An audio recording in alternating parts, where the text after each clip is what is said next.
আসসালামু আলাইকুম। আমরা শিশু সার্জনরা যে সমস্ত নবজাতক শিশুদের সার্জারি করি, তার বেশিরভাগই দেখা যায় যে জন্মগত ত্রুটি।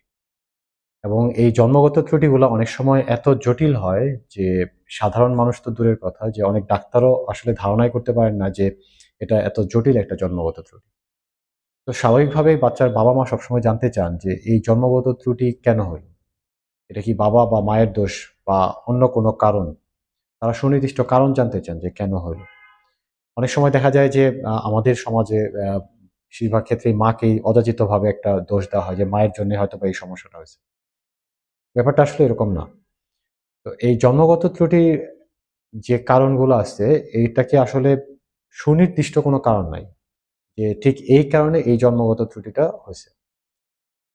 চিকিৎসা বিজ্ঞানের ভাষায় এই কারণগুলোকে বলা হয় মাল্টিফ্যাক্টোরিয়াল, বা অনেকগুলো ফ্যাক্টর একসাথে হলে দেখা যায় যে একটা জন্মগত ত্রুটি হয়। যার ফলে এই একেকটা ফ্যাক্টরকে বলা হয় রিস্ক ফ্যাক্টর। যে এই ত্রুটিটা যদি থাকে, এই সমস্যাটা যদি থাকে, তাহলে জন্মগত ত্রুটি হওয়ার সম্ভাবনা বেশি। কিন্তু এটার জন্যই যে হবে সেটা সুনির্দিষ্ট করে বলা যায় না। তো এই রিস্ক ফ্যাক্টর বা মাল্টিফ্যাক্টোরিয়াল যে কজ গুলা, যে রিস্ক ফ্যাক্টর গুলা, সেটাকে আমরা সাধারণত ৩ ভাগে ভাগ করি।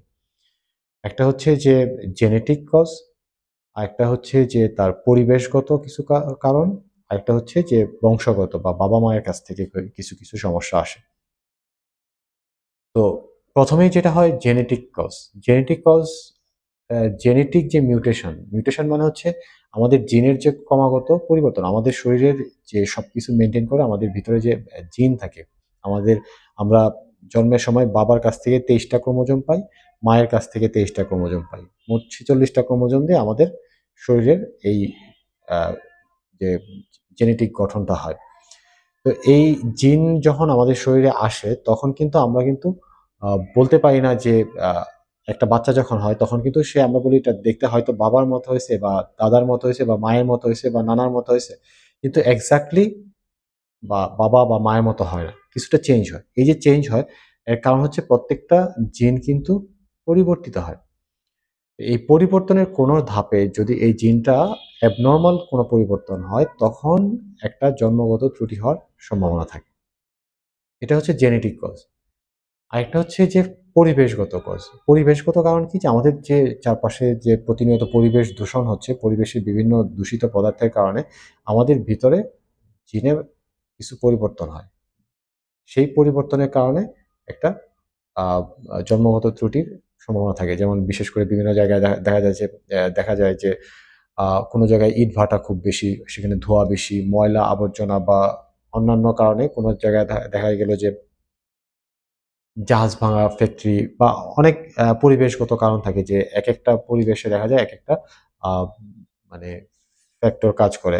একেকটা ফ্যাক্টর বেশি থাকে। এই ফ্যাক্টর গুলার কারণে যে আমাদের যে জেনেটিক যে পরিবর্তন হয়, জিনের যে পরিবর্তন হয়, সেইখান থেকেও কিন্তু জন্মগত ত্রুটি হতে পারে।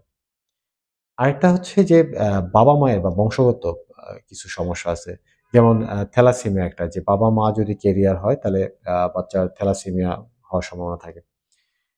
তবে সার্জিক্যাল যে জন্মগত ত্রুটিগুলা হয়, যেগুলা স্ট্রাকচারাল বা অ্যানাটমিক্যাল জন্মগত ত্রুটি, সেটাকে সেক্ষেত্রে মায়ের কিছু রিস্ক ফ্যাক্টর আছে, আবার বাবার কিছু রিস্ক ফ্যাক্টর আছে। মায়ের কিছু রিস্ক ফ্যাক্টরের মধ্যে একটা বড় রিস্ক ফ্যাক্টর হচ্ছে যে মায়ের বয়স। যে একেবারে কম বয়সে ২০ বছরের নিচে বা একেবারে বেশি বয়সে ৪০ বছরের উপরে যদি অ্যা বা কোনো মহিলা মা হন, তাহলে তার কিন্তু বাচ্চার জন্মগত ত্রুটি হওয়ার ঝুঁকিটা একটু বেশি। আরেকটা হচ্ছে যে মায়ের পুষ্টি। মায়ের পুষ্টি যদি ঠিক না থাকে, সেক্ষেত্রে অনেক সময় জন্মগত ত্রুটি হওয়ার সম্ভাবনা থাকে। এজন্য অনেকেই বলেন যে আপনি যখন বাচ্চা নেওয়ার পরিকল্পনা করবেন, তার আগে থেকেই আ মাকে পুষ্টিকর খাবার এবং আ যে তার যে নিউট্রিশনাল সাপ্লিমেন্ট, যে পুষ্টি যেটা তার দরকার, যেমন আয়রন, ভিটামিন, ফলিক অ্যাসিড, এগুলো আমরা দিতে বলি। আরেকটা হচ্ছে যে আ যদি কোনো মা আ কি বলে যে মানসিকভাবে বা শারীরিকভাবে অসুস্থ থাকেন, তাদের কিন্তু বাচ্চার জন্মগত ত্রুটি হওয়ার সম্ভাবনা ঝুঁকি বেশি হয়। যেমন কোনো বাচ্চার যদি কোনো মায়ের যদি থাইরয়েড সমস্যা থাকে বা ডায়াবেটিস থাকে, এরকম কোনো সমস্যা থাকে, সেক্ষেত্রে তার কিন্তু বাচ্চার জন্মগত ত্রুটি হওয়ার ঝুঁকিটা বেড়ে যায়।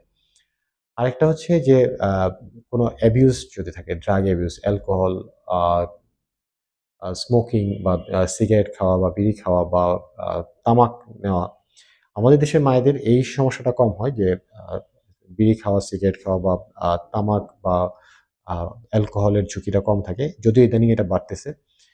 কিন্তু আ দেখা যায় যে, যে বাবারা যদি ধূমপান করেন, সেক্ষেত্রে কিন্তু মায়েরা প্যাসিভ স্মোকিং এর শিকার হন। যে বাবা কন্টিনিউয়াসলি আ স্মোকিং করতেছে, তো মাকে কিন্তু এই ধোঁয়াটা মায়ের শরীরে যাচ্ছে। এই প্যাসিভ স্মোকিং অনেক সময় বলে যে অ্যাক্টিভ স্মোকিং, যে স্মোকিং করতেছে তার চাইতে বেশি ক্ষতিকর। সেক্ষেত্রেও কিন্তু জন্মগত ত্রুটির একটা ঝুঁকি বাড়ে। আরো কিছু ফ্যাক্টর আছে, যেমন আমরা অবজার্ভ করছি যে যেসব আমরা জটিল জন্মগত ত্রুটি পাই তাদের একটা বড় অংশের বাবারা থাকে প্রবাসে। তো এটা আমাদের মধ্যে একটা কৌতূহল তৈরি করছিল যে প্রবাসে থাকার কারণে বাচ্চার জন্মগত ত্রুটি হওয়ার সম্ভাবনা কেন বাড়বে? বা এরকম কোনো আসলেই মানে এটার সাথে কোনো যোগাযোগ আছে কিনা? কিন্তু আমরা একটু খোঁজ করে দেখলাম যে গবেষণাগুলা যেটা বলতেছে যে বাচ্চার বাবা যদি প্রবাসে থাকে সেক্ষেত্রে এই প্রবাসে থাকার সাথে জন্মগত ত্রুটির কোনো সরাসরি সম্পর্ক নেই। কিন্তু যদি আ বাচ্চার বাবা প্রবাসে থাকে সেক্ষেত্রে দেখা যায় মায়েরা একটু মানসিকভাবে অস্থিরতায় ভোগেন। তারা একটু লোনলি ফিল করেন। তারা একটু আ মানসিকভাবে অস্থির একটা আ আ সময় পার করেন। এই সময়টা তার এই মানসিক অস্থিরতা বা আ অনেক সময় শারীরিক সমস্যার রূপ নেয়। এই মানসিক এবং শারীরিক অস্থিরতার জন্য কিন্তু মায়ের একটা বাচ্চার একটা জন্মগত ত্রুটি হওয়ার ঝুঁকি বেড়ে যায়। আর সেক্ষেত্রে আমাদেরকে যেটা করতে হবে যে আমাদেরকে সবসময় একটা স্বাস্থ্যকর জীবনযাপন মেইনটেইন করতে হবে। ধূমপান বা মদ্যপান এগুলা আ এভয়েড করতে হবে।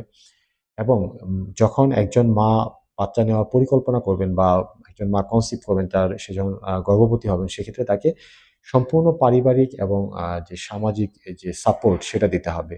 যদি বাবা বিদেশে থাকেন, আ আ প্রবাসে থাকেন সেক্ষেত্রে চেষ্টা করতে হবে এই প্রেগন্যান্সি সময়টায় যেন মা সাথে থাকতে পারেন।